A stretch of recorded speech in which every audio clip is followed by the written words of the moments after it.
Okay, Sarah. Okay, we are live. Yay! Usually someone else does these lives. I'm just a bystander. The stress has been induced. Okay. Okay, so this is the live show for Stalking Jack the Ripper and the 5 for our new book club. Our first live for our new book club. This is my co-host, Margaret. Hello. If you're here on my channel, you probably know who I am. Welcome, welcome. Margaret, would you like to introduce yourself? Hello, I'm Margaret. I'm over at The Word Nerd. I read books. Really? Really? If you couldn't tell, I am the one that picked the 5 or that suggested the 5 as one of our picks because I do a lot of talk. Like, I'm not academic about it or anything, but I do a lot of talk about like gender dynamics, that kind of stuff, especially in relation to the books I read. I have a lot of commentary about that. So if you're looking to be like, hey, I want to know, like, kind of look at my reading a little differently, definitely come follow me. I am doing a video every day this month. And so far, we will be 9 for 9 tonight because tonight's just a live show.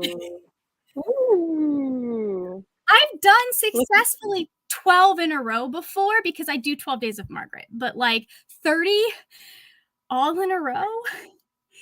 All in a row. Oh my gosh. And of course, as with every year, I forgot, like, I didn't get anything prepped or as much like start editing stuff until we were at April 1st. So yes.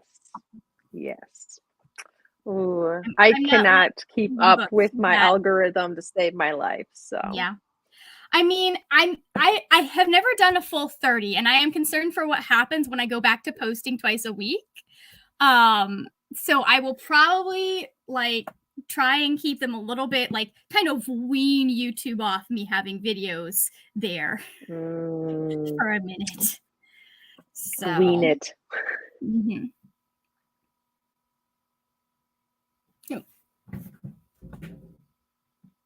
Am I frozen or are you the one that's frozen?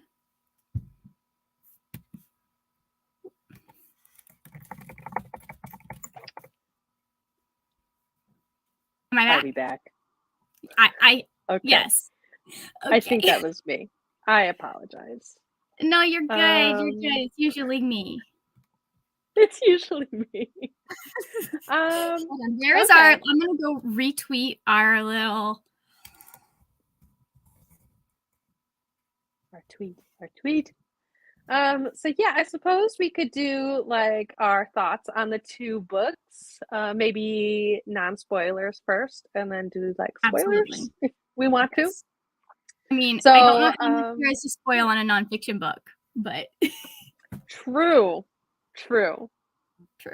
Yes. So, but yes. So, do we want to start with Stalking Jack the Ripper or the 5 or? What order did you read them in? Because I read them Stalking Jack the Ripper because I just come off her podcast, and then the 5. Same. I read Stalking Jack the Ripper first. Okay, we can talk about Stalking Jack the Ripper first then. Yeah, Stalking Jack the Ripper. You sound so enthusiastic. It's just like there's so much hype with this book. Like there's so much hype, and so like when I go into like super hyped books, I feel like I let myself down because I'm like, oh, like this is such a hype book. It has to be amazing. And then I'm always like, where's the hype like coming from kind of thing? Because like, yes, I thought the book was good, but like, as you know from my messages, like I guessed who the murderer was like 35% into the book. Like I was just like, I feel like it's this person. You're like, and then a little bit later I was like, oh, yeah, 85%. I was right, like 50% ago. So I was like, oh, I thought here we are. I thought that was an interesting like kind of twist. I thought that it had a like, so I have some of my issues with this book when you get into the author's note and she starts talking about how she changed some of the history and she doesn't really justify why she changed dates on some of these things. I wish she had said, listen, I changed these dates because XYZ. Because at the end of the day, these 5 women were murdered. It doesn't really matter what day they died on.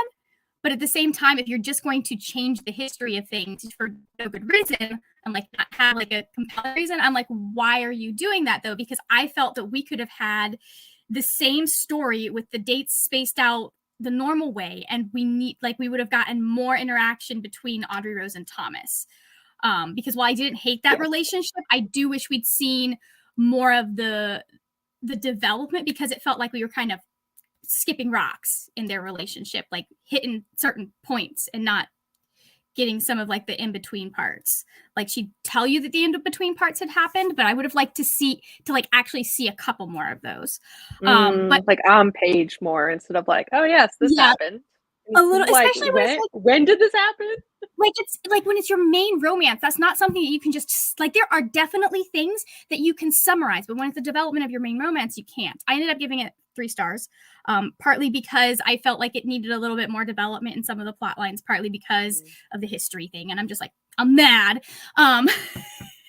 But I did really like what it had to say about women in Victorian England, because they do know a little bit about that, and I thought she covered that really well.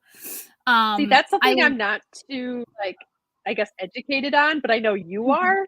Yes. But I mean, I know misogyny, and I know misogyny was like really, really bad, like way back when. So I thought it was handled well, but I also don't have any education to back up that assumption. It's bad now, but so yes, so in Victorian society, it was very, very common for young women to be sent to asylums, to be being restricted by, like, hidden away if they were too outspoken, et cetera, et cetera. I mean, like, we even see that going into the 20th century when you start seeing the rise of lobotomies. A lot of the people that had lobotomies done on them were women who were considered too much, basically. And that is specifically like talking about white women. I'm not even getting into like the struggles women of color would have had in the time period. I'm mostly my own experience that I have researched. But I thought she handled that really well. I thought she did a really good job of establishing. Audrey Rose is a fantastic main character, in my opinion. I really liked her because she did a good job of establishing. Yeah, she did such a good job of her not being the I'm not like other girls. She's just like, well, I mean, I like talking about the girly things, but I also want to be able to cut open people who are dead and examine their remains. And people think that's normal. See, I liked her character, but I felt like there was like a point in the book where Audrey Rose was like, I can like do all these things by myself. Like I can do this, I can do that, I can do that. Like I can do anything a man can do. But I felt like she always kept going back to like not being able to do anything for herself. like I was just like, girl, pull yourself together. Which is hard because, I mean, as we saw in the 5, mobility for women, just like the physical, actual mobility for women was very difficult. If she had not had her uncle to support her, I don't think it would have been feasible for her to just leave her father's house the way that she did. Because I know we were kind of starting to see women get into some of these professions. I believe the first female doctor was in the 1860s. Very late. It's Elizabeth Blackwell. Okay. And she was okay. It doesn't say when she got her medical degree, but her name's Elizabeth Blackwell, and she was born in 1821. So, and like it wasn't common, but you were still seeing women who were able to do that, but they had to have some sort of support from their family.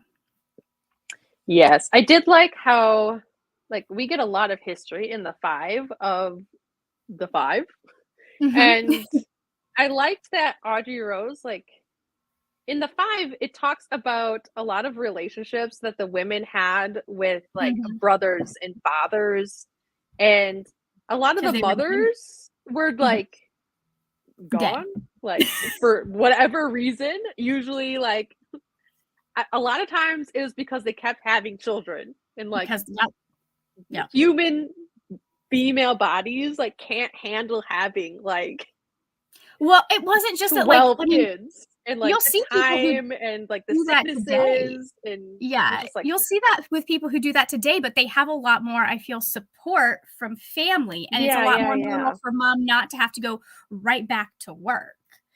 Oh yeah, Like, like they had kids and they're like back at it.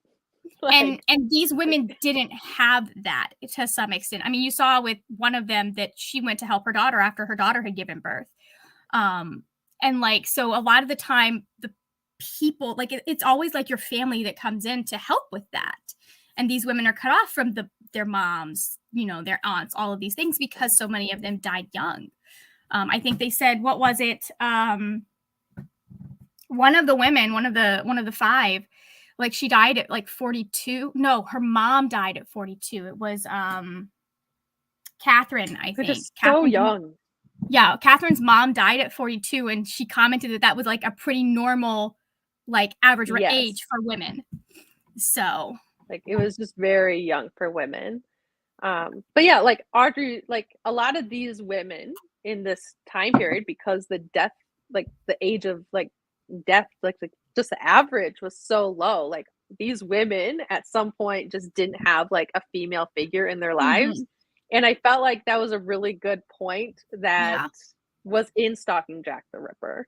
Like yeah, there wasn't any like women or female yeah. figure for Audrey Rose. Like she was just like, there's three men in her life, and like she just had to like figure it out. And they're like, well, Mhm. this is what women should do. And she was like, And you'll note, compared that's a to male some of the men in perspective her right life, there.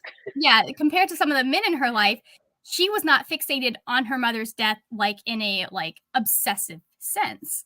I will make a note on the like average age. So people in the past did tend to live. I mean, and this is because we're talking about working class women, which is why 40 is a pretty good average age for them. People in the Mm. past did tend to live to be like 50 or 60 if they survived childhood. That's why like you have the median age was 35. It's because so many children died young.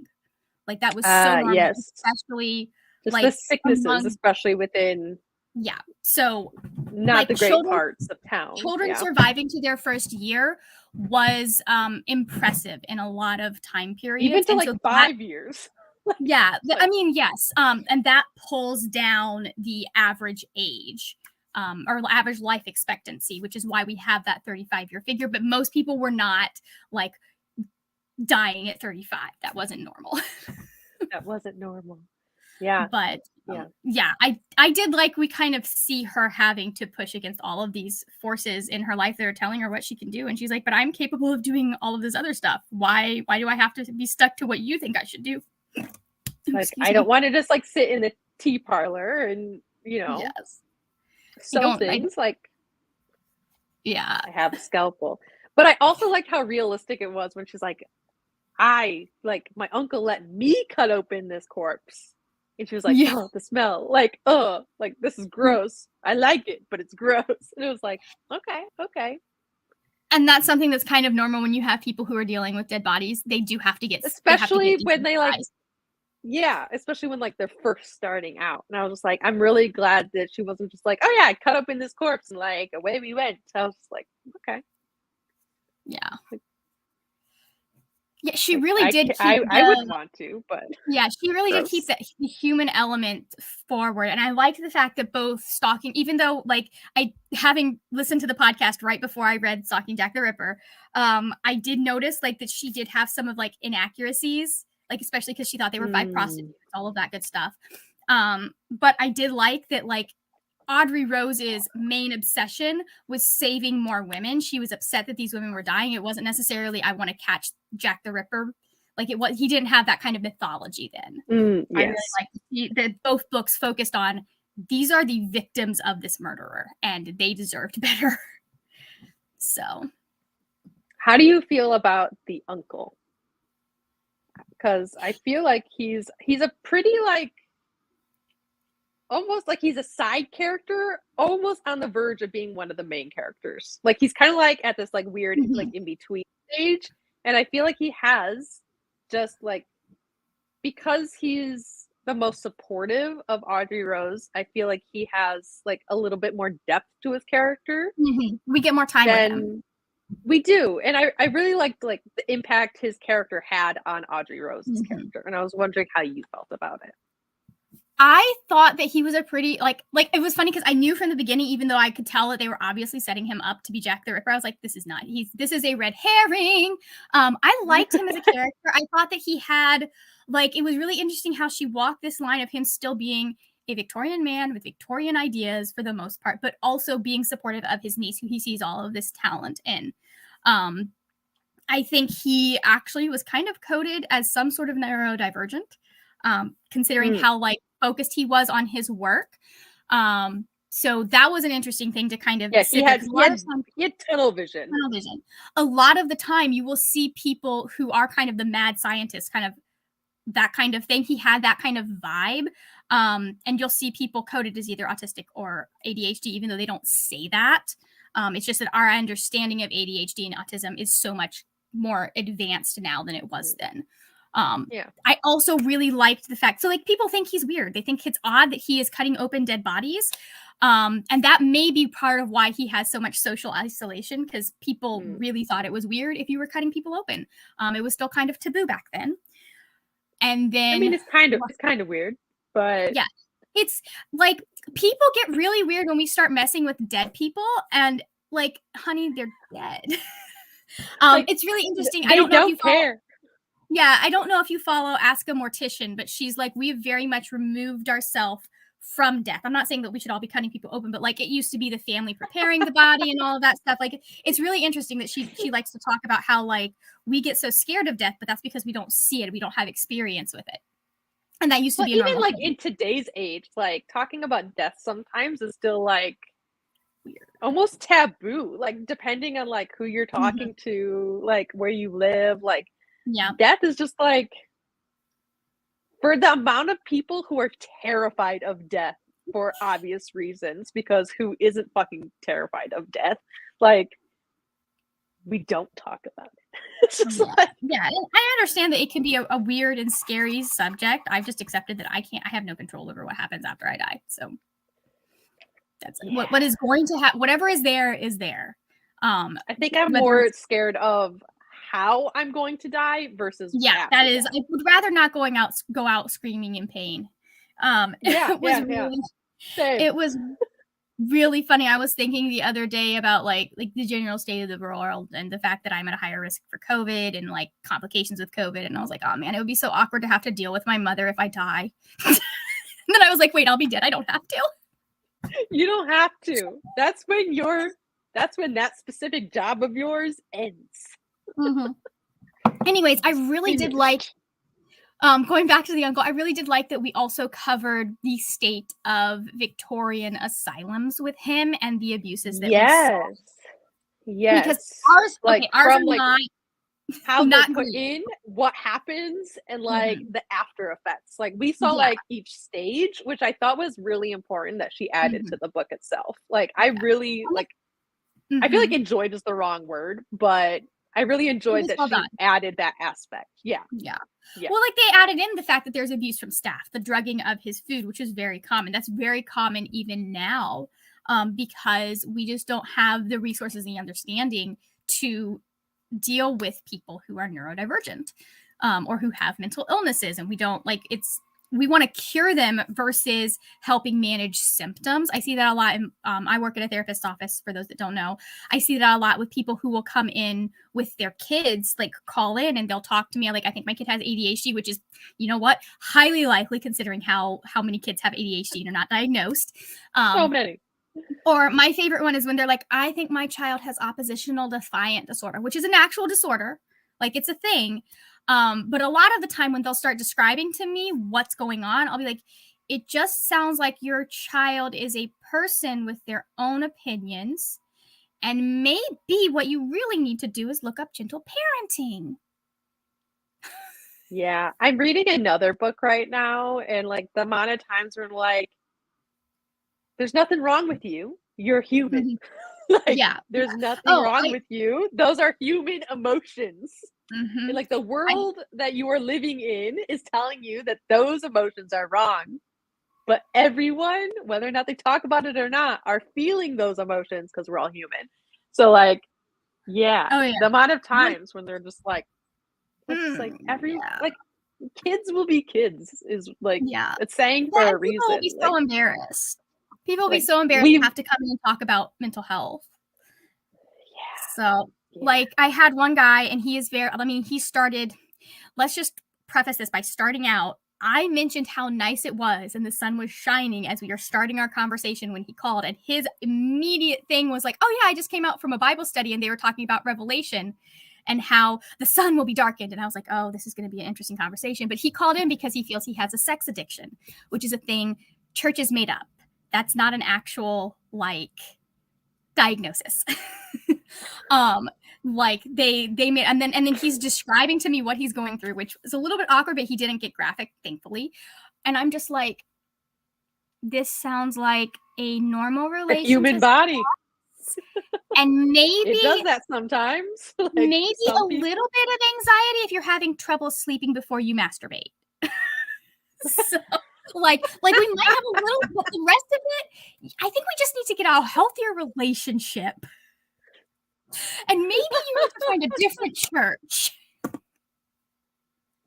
And like he was definitely like laying out some concerns, but they were relational.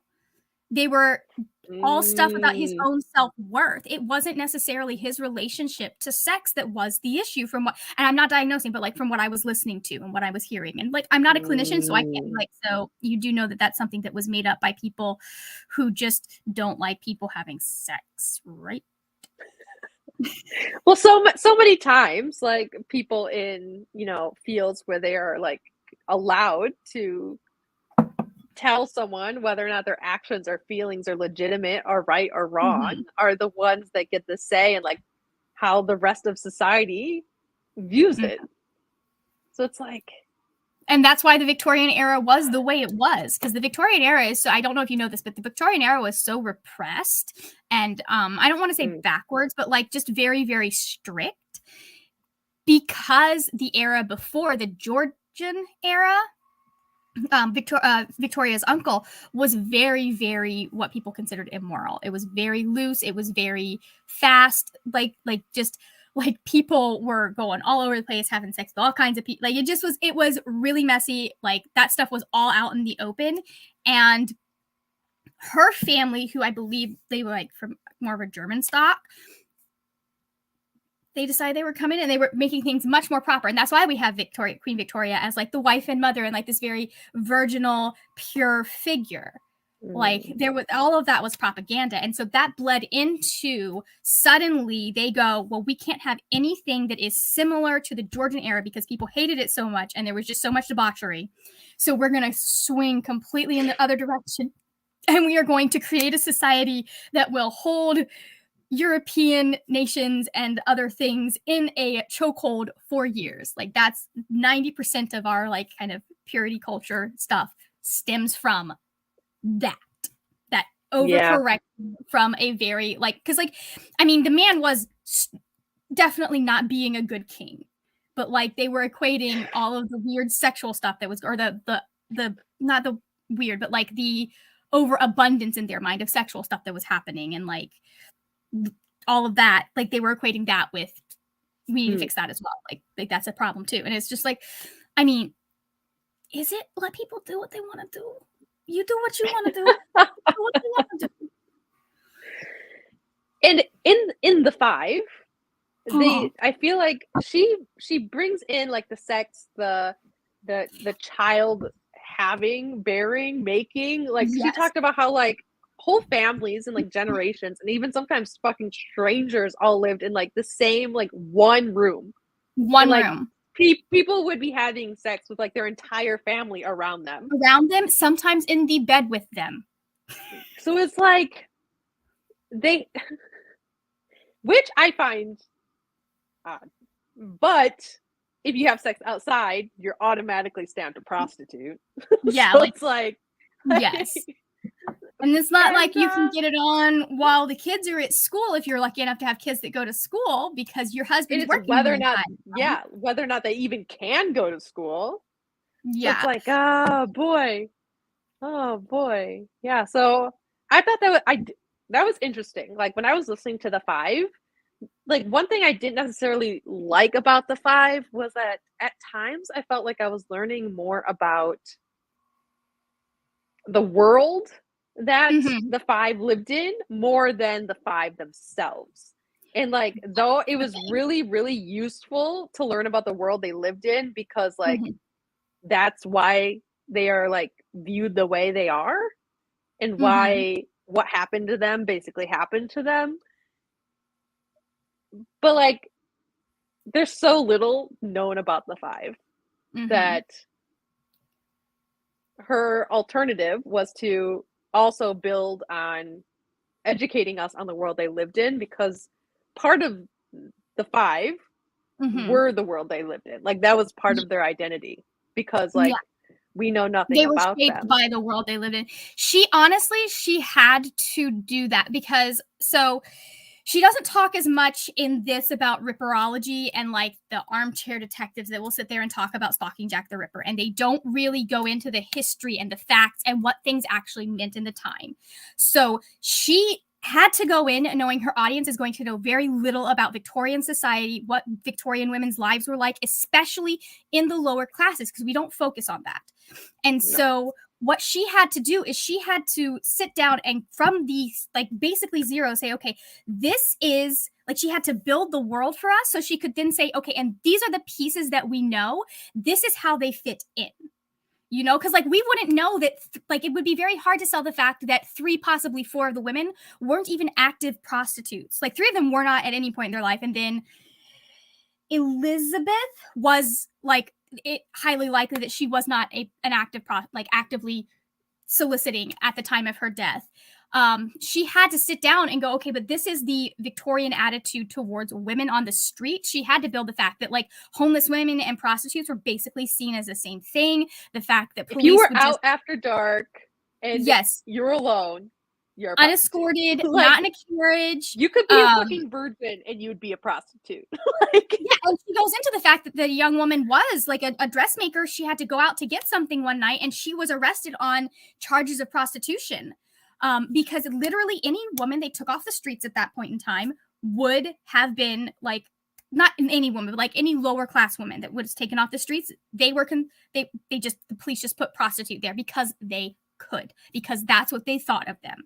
So she had to build the world around us for us to be able to or the world around them for us to be able to contextualize what we do know about the 5 and then put it into context and what this meant. So, I mean, I thought it was fascinating, and I understand like it is frustrating because we don't know a lot about these women, especially when you go to Mary Jane. But it is yes. extremely thorough, really good, and really engaging. I don't know the word, but like historical work, like historianing. Cal is going to give me so History. much. Yes, Cal That is going is to a give me so word much crap for not knowing it. now. um, so Historianing. yeah, Cal was actually really impressed. She did think that like Mary Jane Kelly, because there's so little known about her, it was really like a little bit padded by like all of the history and everything. Yeah, But there were some women where it was more history of the time uh-huh. than about the women, but she does like preface like the entire book was like not much is known about these women. Like, Uh-huh. so it's like it all makes sense and she needed to educate us because we're ignorant and like Yeah, there were just like it's something that I wanted that there's no yeah. way for me to get. There's Like no way there's for us no to know. way. But I'm just like at one point of listen because I listened to the audiobook and I was just like at one point while listening to this audiobook, I was just like, I don't care about the history anymore. Cause like the audiobook is actually kind of long. And I was like, I don't care about the history anymore. I just want to know about the women. But that's not Yeah, something she could give me that because she can give nothing you is more known. of. Yes. So Yeah. like it's not her fault. It's not really anyone's fault besides Mm-hmm. like I mean, there's like certain things where it's like, oh, like this is the fault of like the police at the time because like they could have written something truthful, but they And the fact decided that we've lost so many of easy the is inquests. best. I Yeah. think at least 3 of them, the Some of the actual names weren't inquest. right. The reason they were like picked up on the street wasn't right. Like Yep. family members, they were like they Mm-hmm. were related to them and they're Mm-hmm. like they And didn't then know each other. They're not related. Yeah, you have on top of that all of her sources are secondhand. She does not have the inquest records from when people were interviewed about these women. The newspapers were making shit up. Like, because Yeah, like it was such a big nothing deal. was right. This was kind of like the boom that we just had with the 24-hour news cycle, that which is a recent thing, even though it feels like it's been our whole lives, because it has for some of us. That's a recent thing. And the fact that we're having so many just dumb fluff stories that should be non-stories, like that was happening in the 1880s for print media, because it was suddenly so much easier. And so we had so many, like, they were just like making stuff up. They were running with stuff. A lot of the sources that she has, you have to piece together between all of them which one is the correct source, which one most aligns with what's most probable. And a lot of the time she's like, listen, they could be right about this, but most likely based on, and then she would give you the history. That's what's going on here. So, and this is also a time period that fascinates me, and I don't think we focus on the lower classes enough in these kinds of things. No, I liked that it was focused on the lower class, and I liked that she didn't, like, she was never like wishy-washy about any of the information. She was basically like, life for the lower class during this time fucking sucked, and like, end of story. Like, it sucked. So it's like, I liked that. Yeah, like, there's just parts of it where I was like, I appreciate you. My one thing that I didn't particularly like, there were some times when she would be talking about prostitution, and it felt like I was like, I can't tell if this is your opinion or if you are just echoing views of the time. I wish she had made that a little bit more clear, because just some of the way that she would talk about women who were having to sell themselves.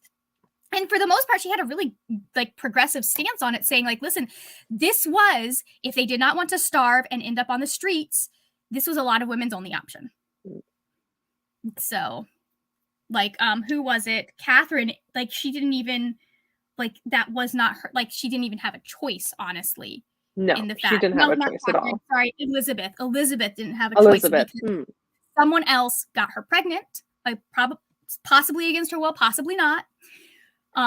There was like, they didn't know, but it looked like it could have been against her will, which probably means that it was. So, I mean, like, it was so it was probably an abuse of power at the very least, because it was probably an employer.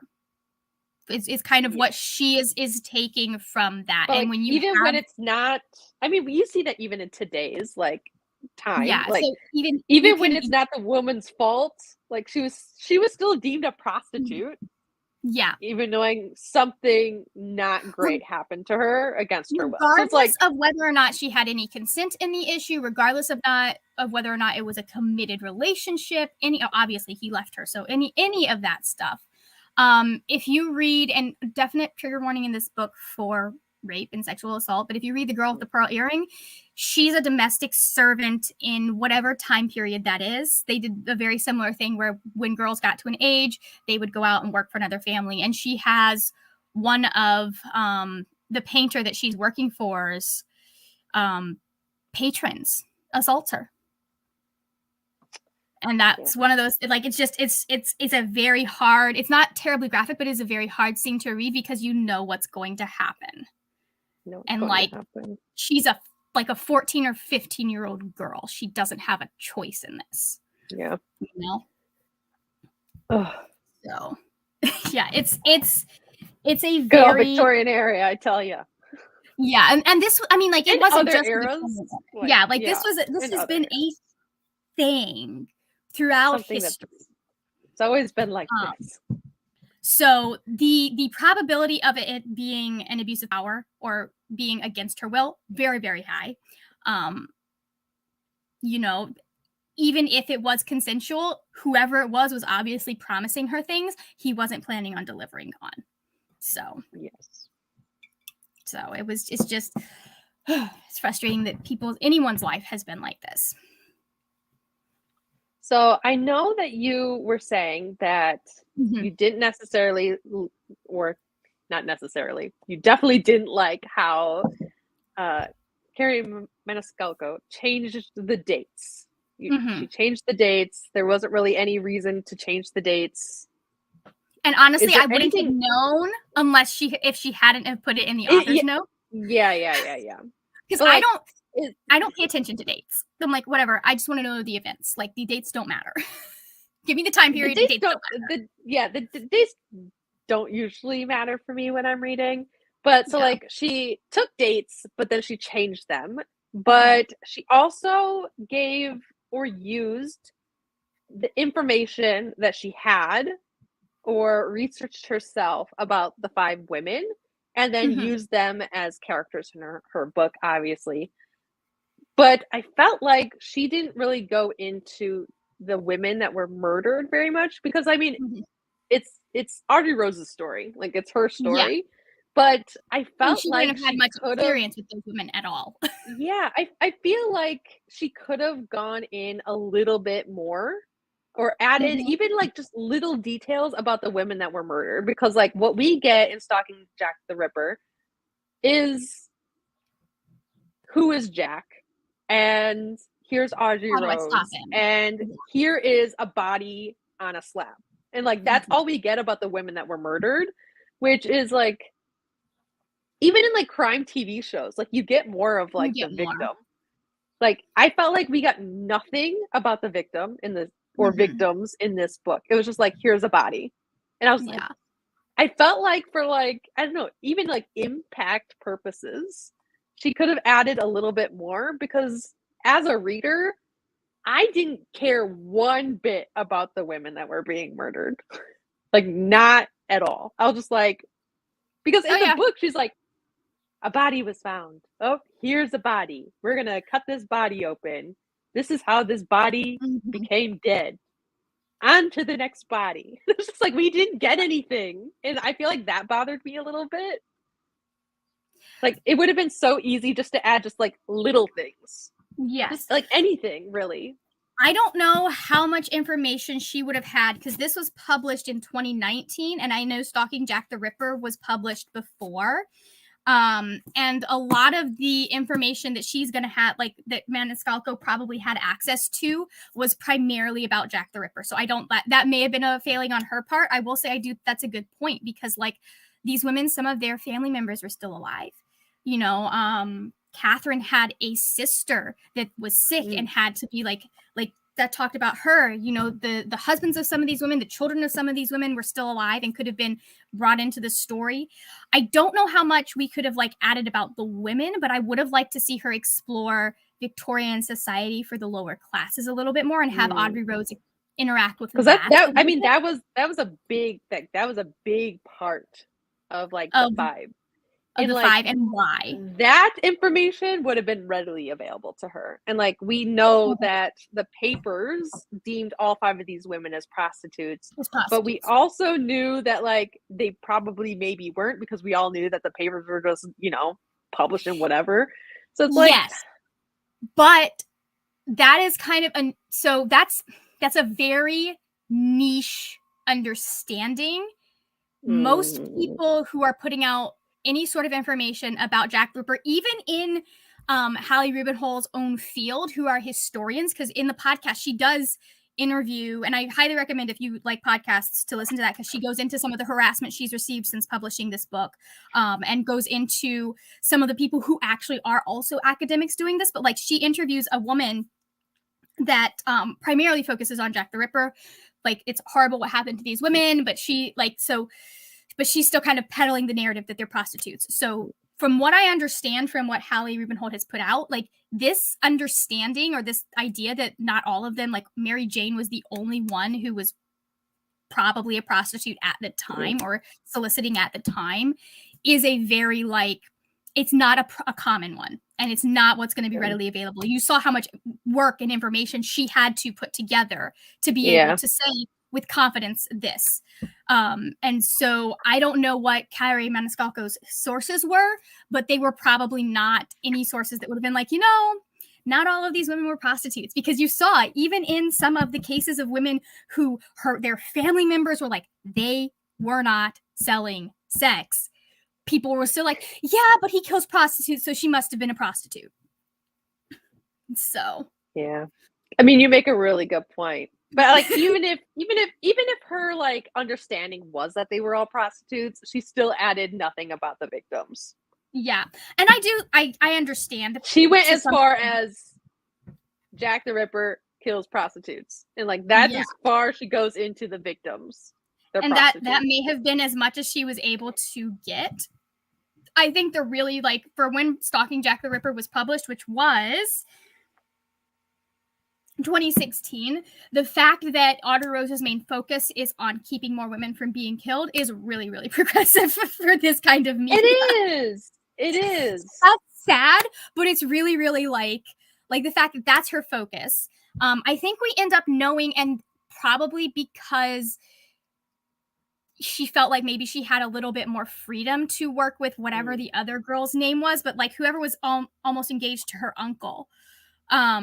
I feel like we got to know a little bit more about her and her, like what was going on with her, because she was connected to Audrey Rose, and Audrey Rose had, like, known her at some point.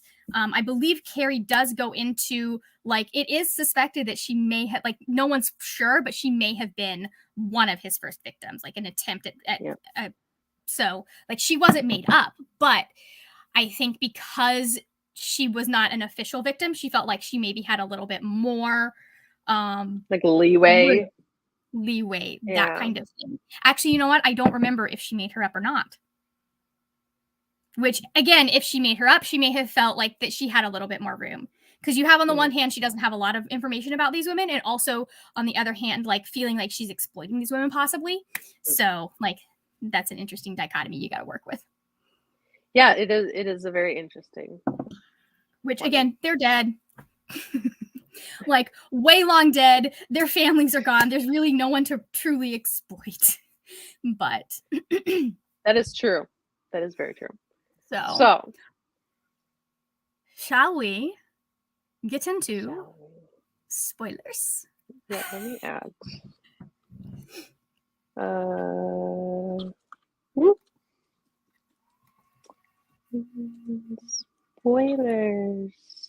Spoilers. Oh, you're gonna do a banner? Heed our warning. Nice. Woo! You know, that is a very good idea. I'm gonna steal that. I'm stealing it. The banner? Someone insert that one of those memes you see behind or underneath really good replies to tweets or memes going, I'm stealing this, but I'm gonna like anyways. I didn't think this was a unique idea, Margaret. It probably is not. It's just the first time I've been like, oh, you can use this in that manner. Yeah, you can. You can. Now, for anyone, people have been like popping in and out of like viewing this, and I know some people have rewatched lives down the road. So just in case, here we are. Spoilers. Yeah. I feel like we've been talking nonsense for a little bit. So spoilers. River Song reference there. You may start. Spoiling away. Yay! I don't know. There were like 5 different things that I wanted to cover that I was like, yeah, this is a spoiler. But then I was like, well, wait till the spoilers, and now I can't remember what any of them are. I'm so sorry. The main spoiler for me is just the murder in Stalking Jack the Ripper, where I'm just like, the fact that it is her brother. I was just. It's one of those things that, looking back, it makes complete, total sense. Because, like, for me, it made sense right away, but maybe I just watched too many, like. Well, it's one of those things TV. Like you don't want it to be her brother, because he is one of the only people in her life kind of enabling her to do the things that she wants to do. That he's one of the only people that she has standing up to her father with her. And I actually really liked the journey that her father takes, because it's so very obvious that his controlling nature and what he's doing with her, like, it's less about not wanting her to be a proper Victorian lady and more about he is terrified of disease and sickness. And it's very much a trauma response. So we've got 3 different people all having trauma responses to her mother's death. But she can't really have any trauma response because of the world she lives in. Like, well, I mean, to some extent, I think her fascination with dead bodies is a trauma response, but she takes it and she, instead of doing what Nathaniel does, which is trying to figure out how to bring their mother back to life, which I thought was a really interesting kind of connection to like all of why he was harvesting all of these organs, because that's one of the biggest questions in Jack the Ripper. Why was he removing these women's organs? Because transplants were not something that you could do back then. Like they were starting to work on that technology, but it obviously, as is covered in the book, doesn't happen. it was a little extra. The But ending of the book was a little the ending much. of the book was a little bit rushed, in my opinion. I did really like the fact that she gets to have a very emotional response to her brother's death. And the fact that like Thomas doesn't try to do anything about it. He doesn't try to fix it. He's just like, okay, I'm just going to make sure you don't like face plant on the floor. She's like, I've had a hell of a day. And he's like, what can I do for you? But it's interesting to see how they both sought out science in response to their mother's death. But Audrey Rose's was to then like do something constructive with that would help other people with her trauma, versus Nathaniel trying to do something very, very selfish that was harming other people. Yes. So, like, we almost had kind of a Jekyll and Hyde character with Nathaniel in this. Yeah, I thought, I know, like, what he did, like, trying to, like, put a human body back together with, like, I don't know, like, it was trying to replace like the organs that she needed replacing. It was extra, like, it was literally extra unrealistic. Like, the whole thing. Like, I get it, but I was people just have like, done weirder stuff. People have done weirder stuff, but, like, I didn't feel like the ending matched the tone of the rest of the book. Mm-hmm. Like, it almost felt like a different book. Like, the very I felt ending. like we were kind of building towards it just because we were continually, like, they were kind of revisiting continually this idea that her uncle had been trying to replace people's organs. So that's probably what put the idea in his head. The dude had That's what happened. Definitely helps reinforce the ending. Yeah. But, like, oh gosh, it does feel weird and out there. It also very much fits with like the Victorian kind of like obsession with the weird and out there. Like everything is normal and very uptight, and the like the understanding of like the human body and anatomy and like what they like actually understood, which was very limited. Like I know in my head like it makes sense, but like there was something about that like specific scene of like, here's my mother's body that's been like gone for like ever, and here are these organs. Like I'm like 5 years. Like, but like, you know what happens to bodies? Like, that was a little bit hard for me to. I was like, the hair was falling out. Like, there's not anything like it's literally decaying in front of his very eyes. Especially like, I don't know. It was interesting. It was interesting. I was like, and it also reflects the idea like people didn't understand that like the brain is what makes us work. Still, even at that point, like he replaced all of these other important organs, but he's not like if that's not working, it doesn't matter if you get the heart pumping. Like there's no one there, they're gone. Like that's gone. Like they have proved that you can have a completely perfectly functional body, but if the brain activity is gone, no one's there anymore. Yeah. Did you feel like Nathaniel's death was rushed a little bit? That was like I saw it like coming. It was like I thought she was gonna like drag it out a little bit, but like it was like a few paragraphs, and like the thing is that is something that in real life would have happened very quickly. Like if you have someone actually, I felt like it was kind of maybe stretched out a little bit too long because I'm like, okay, this dude is gonna die. When is this dumbass? I think what I felt like was rushed was maybe the reveal and then the death. That was like maybe not the death itself, but like the reveal to the death and like that like link. I felt like she's like, oh, I didn't realize that you are a murderer. Yeah, Oh, I feel like that you're was a hard dead. thing. We needed more weird stuff that Nathaniel was doing in addition to what their father was doing.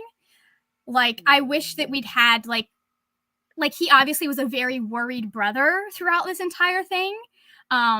Which is funny because like you could also kind of tell going back, like he obviously knew he was the one killing women, so his sister was fine. But like I Even when wish she we could shouldn't see. have been. And I think that's one of the like I said, like 30 to 35% through the book, I was like, it's Mhm. Nathaniel. Like I'm like, this like, and I didn't have a lot to back up that feeling, but I was just like, my mom does that a lot. She's just like, you know what?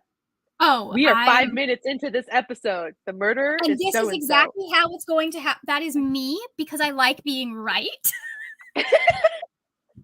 But like, and Oh but my like god, reading this Princess, book, and you're at up like so early. eight, eight, 8 o'clock, I was just like, oh, here we are. Like, oh, fuck, I hate So this. I wish we'd had a little bit more, even like, and that might have even thrown us off the scent a little bit, is if we had had a little bit more of seeing Nathaniel deal with the grief in his own way and maybe seem like he was dealing with it in a healthy way. Listen, Sarah, sometimes when you are awake, you're awake and you don't have a choice. That was me Thursday. I got up at 4 a.m. because I was awake. I was awake. I Oh was, my I gosh. was I didn't wake up until 10. It's fine.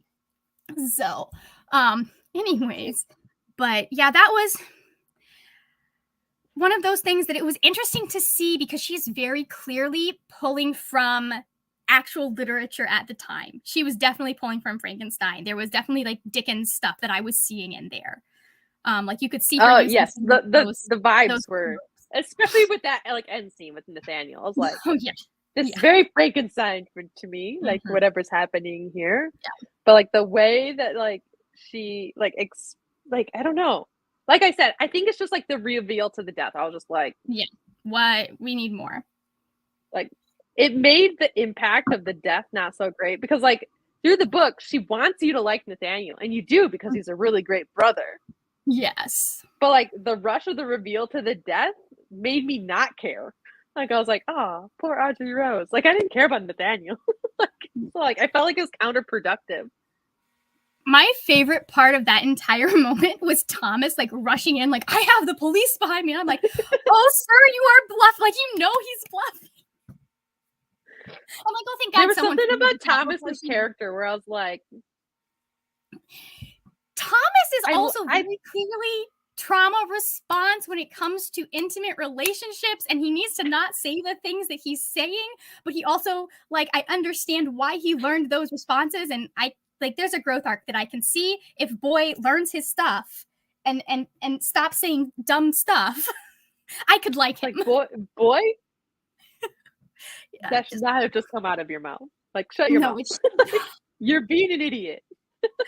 No more. it's just I was like, every time I would get to where I was like, okay, I'm kind of starting to like you. He would open his mouth and say something foolish, and I was like, you're making liking you really hard here right now, sir. So I did like when they first met because they didn't like she didn't know who she was meeting. But the second time they met when she's in the classroom That trying to was so be a boy cute. and he was like, you're not a You're boy. not. And And she's also like, the fact fuck. that, like, there was never like I mean, he kind of sort of was like, like letting her know that he knew, but he also like there was never a point where he was like, yeah, I'm gonna expose your secret. But she didn't know that. And she's like, Yeah. what if you tell someone? My uncle finally let me in his classroom and now there's this idiot, which he is an idiot, which like flawed character. I like it. Mhm. I like my Yes. flawed Yeah. characters. But like, I oh my do. god. And I like the fact that Carrie Maniscalco very much makes it clear that this because of what like it was very obvious to me at least that because of what he has been through, he is going to react a certain way to getting close to people. Mm. Almost like he's trying to keep people kind of at arm's length in some ways, and like that makes sense. I It don't does remember the make exact sense. details because I read this last month. But Same. I have no notes. no, I have Like, oh, I'm a having a review. live I'll show wrap on it my up. show. But yeah. That was really, like, some of her nighttime excursions were kind of fun to watch as well. I would have liked to see some of those nighttime excursions have more interaction with other people where we saw the interactions. Like, I think she Yeah. talks about talking to people, but again, when you're talking about Victorian literature that is contemporary to us, not like Dickens and stuff, because Dickens did a very good job of using his novels as political propaganda for arguing for like different stuff for the poor. He was also very anti-Semitic, so like take that with a grain of salt. But like most Victorian literature at the time, she focused much more on the like upper classes because that's what Audrey Rose is. And I wish we had seen a little bit more of people's lives because Audrey Rose obviously has an understanding of that, but we don't get to see it. I feel like her nighttime excursions were like when this live first started 55 minutes ago, when I was like, Audrey Rose is super smart, but sometimes she's an idiot and she acts stupid and helpless. I feel like her nighttime excursions were a perfect fucking example of this. Like, such a perfect example. She's like, I'm going to go out and I'm going to find this fucking murderer. And I'm just like, with what? With what? I you don't thought even it was know what you're looking for. Like, any man on the street? Like, what are you looking for? And Thomas is like, I gotta follow this girl following literally nothing because she's gonna get herself murdered. Like, and then she's like, maybe the murderer is Thomas and I'm not dead because he likes me. And I was like, girl, you're too smart to be this dumb. Kind of liked that about her because it felt very like impulsive and like 16-year-old to me because like she's like, oh yeah, I can definitely do this, and then reality hits and she's like, oh shit, I'm a woman on my own by myself. So like very much about her reality. Honestly, I didn't find it descriptive enough in some places. I wish we'd taken more time. I wish, like I said earlier, like I wish we took more time with the victims, but like only so much we can do about that. Only so much we can do about that. I was expecting a lot because it's such a hyped book, and I think that's why I didn't like it as much. And it's not my usual genre. I also think it's hyped because of later books a little bit more. I think Hunting Prince Dracula is when it really picked up. I did hear the later books are better. Mm-hmm. So like maybe I'll keep going. I don't know. So, and I kind of disagree with that because she's still very much like, listen, I like the things, like I like dressing nice and all these other things that are normal for young women.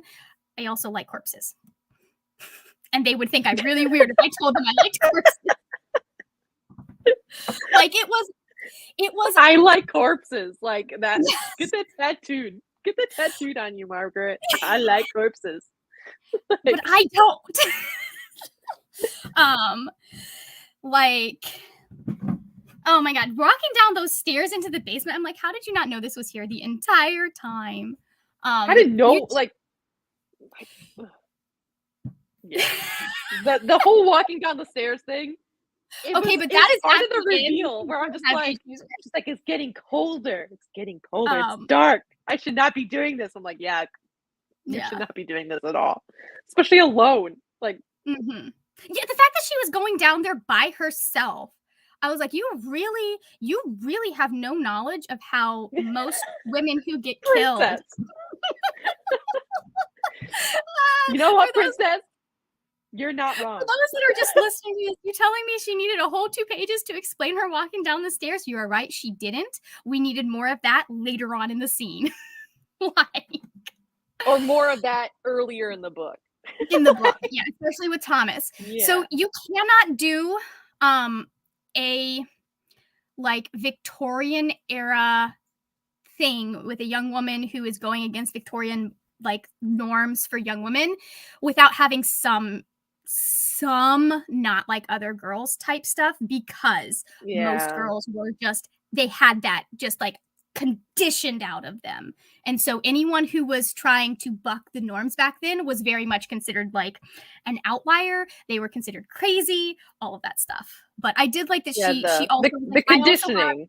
Feminine pursuits as well. It's not that I'm like, oh, Butch and Manny and all of that stuff. And I don't like I did like which is probably I'm not like other girls, but like when she is like cutting up fucking dead bodies and then like she's like, I'm gonna walk home or walk here and walk there, like, oh, there's blood all over me. Well, it's fine. That was like really like funny. Like, I found it so entertaining. I was just like, oh, okay. Here we are.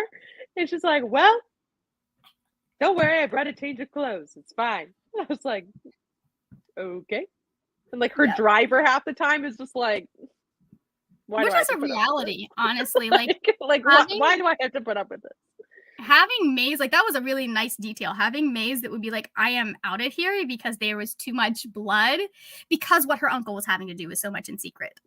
Like you saw what happened to Thomas when the one dude found out that he had cut open his sister's body, which was also, again, that grave robbing was also, again, a thing. Like that was a really good detail. She did a good job of like actual contemporary forensic details in the Victorian era.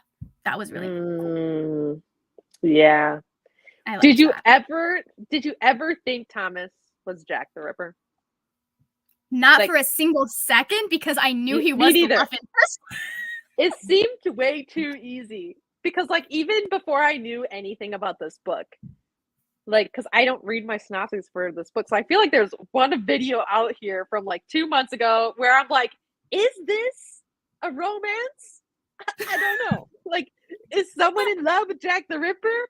I know he goes with her through various books, so it'd be really weird to have her fall in love with stalking Jack with Jack the Ripper if there was not some sort of didn't know. I was like body stealing thing going on. Like this is the Shadow Hunters. This is like a Victorian era mystery. Shots fired. I'm not saying that was a very good plot twist, guys. Very good plot twist. But I'm just saying, like, this isn't something where like weird fantasy stuff that would make her falling in love with a man who murdered 5 women makes sense. See, I had no idea what this book was about. I was like, I have this book on my shelf.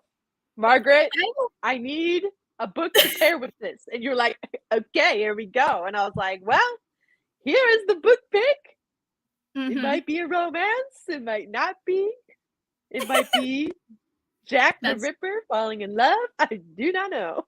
So it's like, it was so wild, because on the back it's like, maybe it's someone she loves, and I'm like, okay, so then we're talking about father, brother, but it's not Thomas. It's obviously not Thomas. It's funny. They got me a little bit with the father, especially when he was like, I have this business trip, and I was just like, yeah, he was, and how there were like no murders while he was gone. I was just like, he was too obvious, honestly, in my opinion. Like, it was one of those things that like from the beginning I'm like, oh, we are meant to think it is her dad, so or it's her probably uncle. Probably not. Yeah, same thing with her obsession. Okay. So it's got to be someone that I'm not going to expect. So like at this point, we've got obviously not Thomas. We've got this random police dude and her brother. Who's going to win at the end? Police dude, they almost got me. And then it was like, oh. He was just annoying.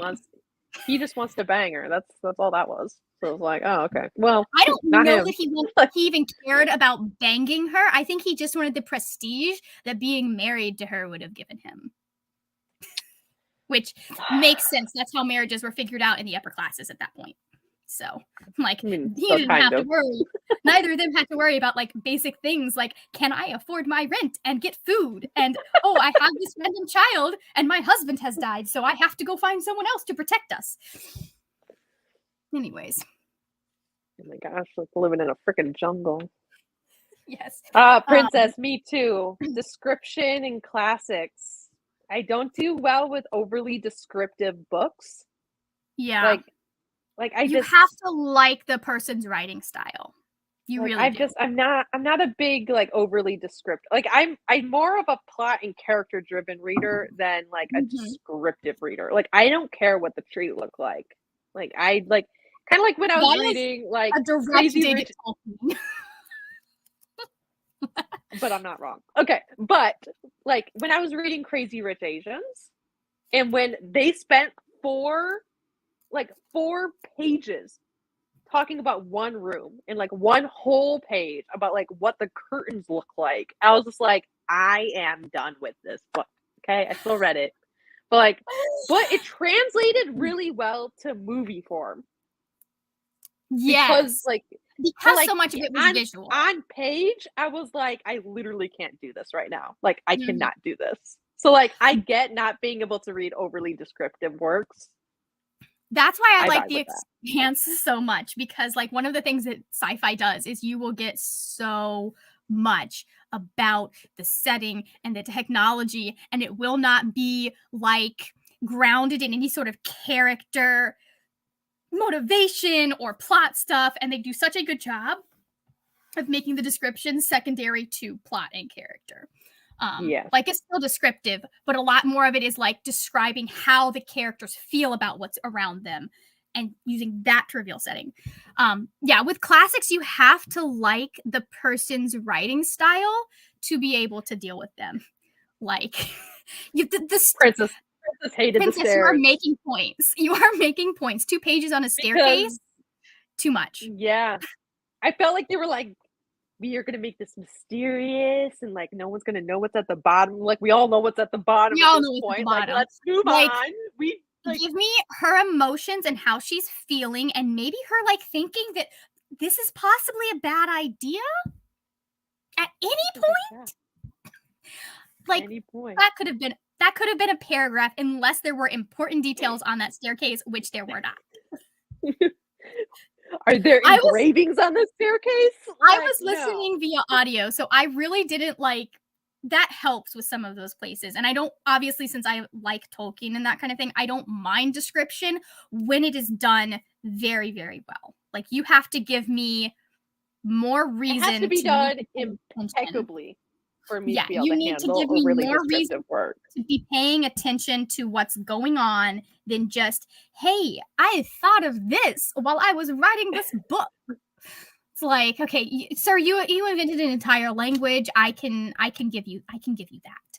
The staircase scene at one point, I was like, "How long is this Is this staircase?" going to be? I do Like like I like, is I this remember a lot of that actually being like, even "Okay, how I know something bad is going to happen. Why are we actually no, it was, "Ma'am, why are you still down there? Why are you doing this? Like, you saw it. Get out. Get out. So Leave first now." it was, "Aren't you at the bottom of this fucking staircase yet?" And then Mhm. it was like, "Why aren't you running back up that obnoxiously long staircase you just took 5 years to descend? Like, you should be working your Yeah. way back up." Though, for how long it took her to get down and how long she stayed, she just would have run into her brother on the way back up anyways. But, like, how did you She feel could about the have. dad like, the dad during that scene? How did you feel about,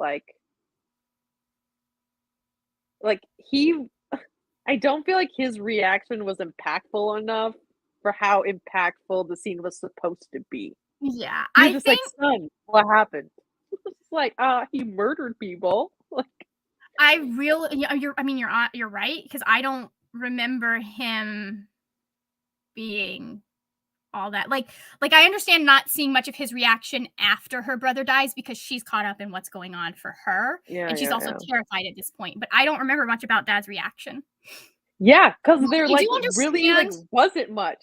Because he came downstairs and his brother was like her Like, brother if was like, hey, I'm gonna, like, strap you to the chair." And, like, he came down the stairs, he's like, "Get away from your sister." Like, that's how I, like, read it, like, "Get away from your and I sister." Like, can no kind of point. understand, like, Like, him this trying to isn't them, be like, just calming sibling and diffuse fighting. the situation, but it didn't feel like that. Um, No, it felt like he was emotionless, which, like, yeah. maybe he seems just really, like, disconnected from the world most of the time, Yeah. so, like, maybe, but, like, Mhm. you just found out your son murdered a bunch of women, and he has your daughter strapped to a fucking chair. Like, there should be more I don't emotion think going he on knew page. about the women. I think he just saw his wife's corpse and his daughter strapped to the chair. I don't know That that he should be put all enough. of them together, but that was That should like, be enough.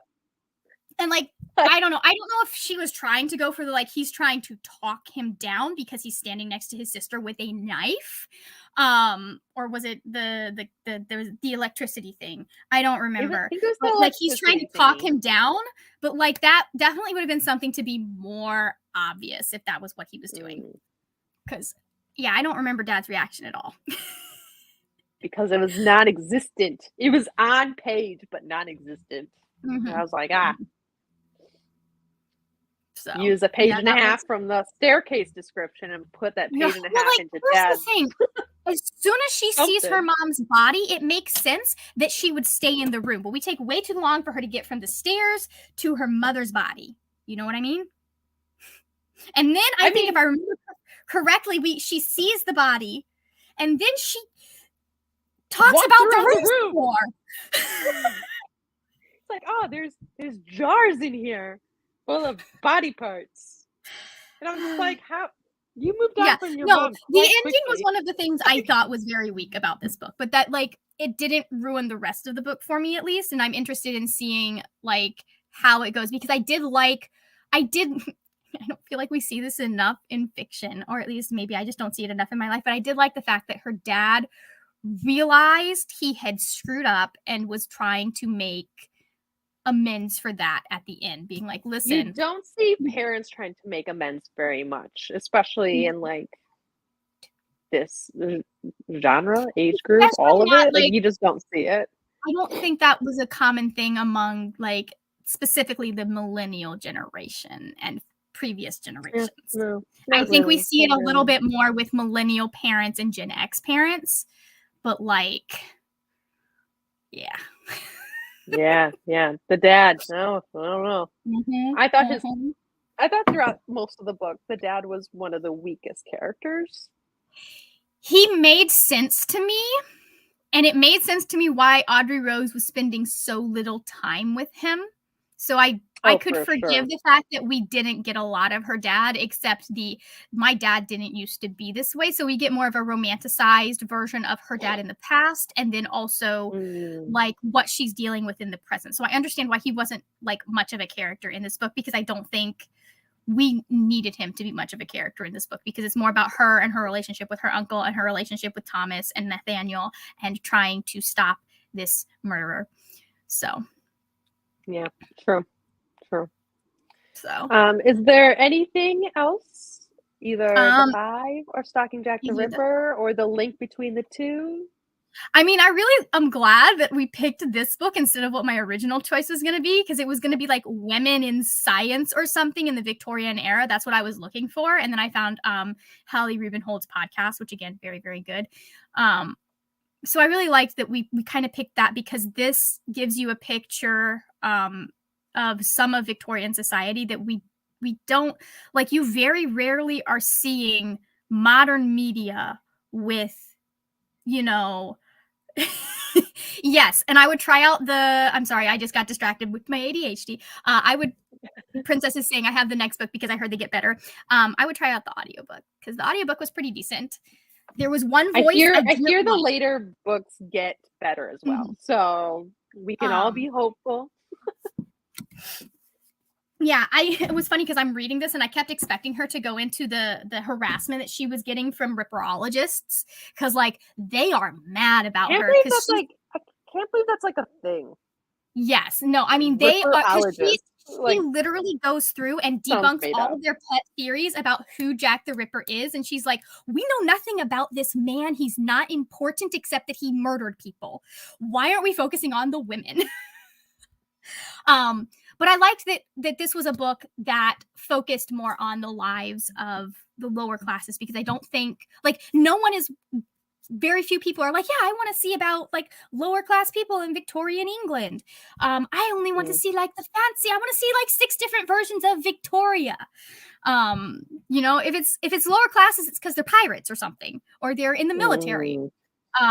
They don't really cover that. And I really like that there are people out here going like, okay, but women's lives in this era, and this is why. Also, there were definitely places where I'm like, why have things not changed since then? There are women everywhere. Literally everywhere. Literally every single historic, well, it's not just women. It's not just women, because I have like other stuff. I mean, that's true. That's true. But like I'm reading I'm just thinking about like it does like focus on like the women. Reading the Black Cabinet and sitting there going like literally all of these things that they're saying about these arguments that people are putting forth for why they can't do these things and help people, and like we can't have equality and all of this stuff. They're the same talking points. Like you literally, if you read the Black Cabinet, you will see Republican talking points that I'm like, we're still using these. They're still using them. Why are like notes of why are we still using this argument? We've been talking in circles for generations. We have, because like, terrible people are always terrible in the same way. Generations. Yeah. And it's a generational thing too. Yes. Yeah. And yeah, and like you said, like you will have generations that tend to be a little bit more open and free and wilder, and then there will be a huge overcorrection to the few things that were actually harmful about that, and we end up in. And then there's like a generation of like regression. We regress back a little bit. It's just like it's just like this vicious circle. Unfortunately, like you can even see it in how Britain is dealing with healthcare right now, with how I mean the NHS was never perfect from what I understand, but like you can see like they have a really good robust system to some extent, and then there are people trying to slowly take it away, and they are losing healthcare. So I know specifically the example that comes to mind that I remember is like healthcare in regards to trans kids. I can't remember whether it affects trans adults, but also there are other things that are like removing from disabled people and all stuff that I've seen going around. So yeah. Eat the rich. Get them out of here. Get rid of them. Make them. Honestly, I don't even want to eat them. I just want them to pay their damn taxes. Stop. That'd be nice. Stop. Like, I don't want all your money. I just want you to be paying your fair share of taxes for the infrastructure that you hugely benefit from. And use. Like, there we are. Oh, boy. Talk about that for days. Okay. Moving on. I mean, yeah, moving on. Is there anything else about the 5 that you thought was interesting? No, I thought it was really well done. I felt like it was very well researched. I felt like she kept her emotions out of it for the most part, except how you made up a good point where like parts of it where she was talking about like prostitution and soliciting oneself. I felt like maybe her depiction or feelings like I couldn't necessarily tell. Yeah, like I couldn't tell if they were like slightly victim blaming, and I couldn't tell if that was because she's trying to really get across this is the view at the time, and so she's operating from that lens, or if it was her actual view. And I wish there was more like this is what like they would have said this, like, and I know that probably clunks up the narrative, but it was just one of those things, like small little details I would have liked more of. Yeah. But like for the most part, I feel like she did probably an obnoxious amount of research. I felt like it was very well written, and since so much is known about Jack the Ripper, quotations known, it was really nice that she didn't really talk about Jack at all. Ripper, that was one of my favorite. That was one of my favorite parts. I appreciate that because like that is talked about so freaking much. Like we know so much about Jack the Ripper, and we got different information. Like she didn't regurgitate information we already knew. That was like I appreciate it so freaking much. Actually, she doesn't even talk about Mary Jane Kelly's death, but like each of the women's death takes up less than half a page. Most of that was one of my favorite parts. Is like she does not sensationalize their death. She talks about it in regards to how it affected the people around them and how it affected people who were finding their bodies and like the hysteria and all that. But she literally like 30 seconds of like just a small part of each woman's like life and her chapters is dedicated to what happened, like to her being murdered. The rest of it is like, this is who they were as people. And I really, really liked that. I think that that's a very good. I appreciated that. I think that that's a good way to approach true crime, is when you're centering the victim and not the murderer. So yeah, I appreciated that whole aspect of it. Like when I got that, I was like, I'm glad she didn't, like I said, regurgitate information that she didn't regurgitate we already information. know. She wasn't there like talking about like going into and glorifying like how, and because a lot of people will do where they're so obsessed with how he killed them and trying to figure out why he did what he did and what he was going to do with the organs that he took and all of that stuff. They were so obsessed with that they kind of lose the humanity, and he's almost put up on this like pedestal as this genius serial killer, when just like the cops were just even more incompetent back then than they are now. Full circles. We have come full circle. Yes, we have. And the only reason they are more competent now than they were back then is because they have advanced technology. Whether or not they use it right, go watch Making a Murderer. You'll see. Yes. So there's a perfect example. Perfect example. Oh, it's literally anytime you look into murders, there is somewhere along the way that the police have bungled something and messed something up. And what a surprise. Like, they do that more often than they solve the actual murders, I think. Yeah, definitely. 100%. Which is interesting because I know at least in the Regency era, it used to be like the people who would do the investigation were not necessarily police, because that was not as much a thing, but it would be the people who were defending the victim and the people who were prosecuting. So they had to gather their own evidence. Own evidence. It's an interesting way to go about it. Yeah, it is interesting. But that's like 80 years earlier, so I don't know if that was still the kind of the thing now. 80 years earlier. Okay, so next book. Oh, hold on. I can do this. Yeah. Please do. I cannot. I happen to have all of these. Please hold. Okay. All right, I'm here. I'm prepared. Which one do you want me to do first? Okay, I'll go with section book first. Okay, yeah. Okay, we're on the same wavelength. So let's go. Our fiction choice is going to be Such a Fun Age by Kylie Reed. And I thought it would be a really good idea to pair that with Hood Feminism by Mickey Kendall. My plan is actually to read, because I've already read this is a reread, but to read this first, because I think this is going to definitely inform some of what I read in Such a Fun Age. So probably a good idea. Educate yourself. Yes. First. Yes.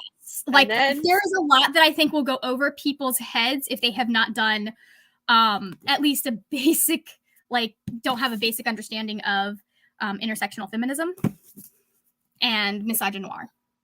Like those are both very important things to understand to really get the full impact of Such a Fun Age, I feel. So the live show for that will probably be sometime in June? April? May? June. Because it's April and May. Yes. Beginning of June. Beginning of June. And I will have less things that I am doing in June. So. I don't know. It should be easier for us. I moved back to America in August. So June, July, August. So beginning of August would be like our third live show, right? June. So June and July. So it would be sometime in August. Yeah, in August. Or we can move it up if we need to. I can finish if we need to. Yeah. So I don't know what the timeline is going to look like exactly. Margaret and I are very flying by the. It's 2 months out. I don't think about 2 months out unless it's something life-changing. We were barely thinking about 2 days ago. So yeah, or a hair appointment. I do schedule those quite far out because I get discounts if I do that. Discounts are nice. Yes. But Yes, in the description box of this video, there is Margaret's channel and the announcement videos for Mhm. this specific book club if you're interested, where you can find actual information about the book club. So, Yes. yeah, for anyone Mhm. rewatching or doing whatever. Yeah. But yes, the next live show will be on Margaret's channel. We will flip flop and Mhm. you know, go from there. From Going from there. But yes, Go from there. uh, Yes, here I'm we also are. doing a video every day this month, so, if you like my face a lot, you can go check out my channel. Do you like my face? Do you? Do you? If you are interested in these thoughts, you can go check out my channel. I try to talk about this stuff. Loses me I subscribers all try the my time, best. but I try. We trying our best. Both of yeah. us are. I feel like we're both in the struggle of being booktubers for years now, but like, I will be coming on my 5th year booktubing on booktube in October, like October 7th. going on my fourth. I might have So, made it to 1,000 subscribers by then if my growth keeps up the way that it has been going these last couple of months. If it slows down like it did in 2021, who even knows? booktube, such a niche part of YouTube. Yeah, it's fun. I really don't care about the subscriber amount. I really just want more interaction. Yeah, the engagement. I'm just like, where are you people at? Because like, I don't know, like last year and a half ago, 2 years ago, I had much more interaction on my videos than I Mhm. do now. Even though now I have more subscribers, I'm getting less Yeah. interaction, which is like, I'd prefer the more interaction over Mhm. anything That's else. why I So it's comment like, on, like, everyone's video when I watch it, unless they're, like, yes. super big. Like, if you're under Uh, 10,000 subs, I'm gonna be commenting on your video because I know you don't get a yeah, lot of yeah, interaction. yeah, yeah. No interaction. Like, where's the interaction at? But yeah, so the next book's coming up. Live show will probably be in the beginning of June June? sometime. And we'll just go from there. Yep. We'll just go from there. I don't know. Which is a lot of Margaret and I. I don't know. We don't know. We It's know 2 months nothing. out. Again, it's 2 2 months months out. out. So many things could happen between now and So then. Then many we're things could happen. They will you know. happen. Brace yourself. You Things will happen.